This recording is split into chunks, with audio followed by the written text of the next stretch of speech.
Back again, and today we are going to start work on, you guessed it, another blade. This time we're going to be making a fantasy style khopesh. So this is more of a traditional khopesh, and this is one I've done in the past. So today, excuse me, I'm still getting over a little bit of bronchitis. Had some issues with my health recently, but it's neither here nor there. Basically, instead of doing just the traditional khopesh design, we're going to take some creative liberty. We're going to make this into a fantasy-style khopesh-esque kind of sword. If you saw the last sword I made, it was this beautiful creature right here, and that took 4 videos, I think, worth of our time to make. There is a video that published on Wednesday, if you want to go see that, and that is actually just all 4 parts of the video condensed into one shorter video, in case you want to see the whole process, but you don't have an hour to watch all 4 of those previous videos, and you don't want me saying redundant things over and over about what we're going to cover in the next video that we then cover in the next video. But we're going to do like we always do, fire up the angle grinder, chop off a piece of some scrapped coil spring, and start pounding out the tang. Then we'll go ahead, flatten the blade, draw it out to shape, get the bevels in there. Probably have to reshape it again a couple times. If you've seen the previous khopesh builds, it's quite a pain in the ass, if I'm being frank, to get that khopesh shape just right. Without further ado, let's go ahead and get started.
So it is now many hours later, and we've got the blade rough forged. So we've flattened out this section quite a bit. It still has a pretty thick cross section, but it's a very broad blade up here. And then just behind that curve, it's going to shrink down into the thicker blade. So it is actually about 1/16 of an inch thicker on this spine, and about to here, about the halfway point on this. It has a much more aggressive bevel down through this section. And then basically right after this section, it gets nice and thin. Well, thin in comparison to this down here. This will be quite a hefty beast, and it will be a heck of a lot of fun in testing.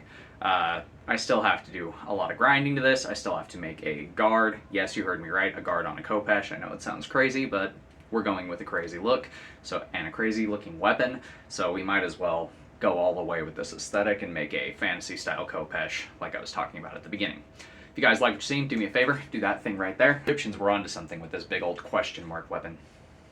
So forward weighted, it's almost an axe.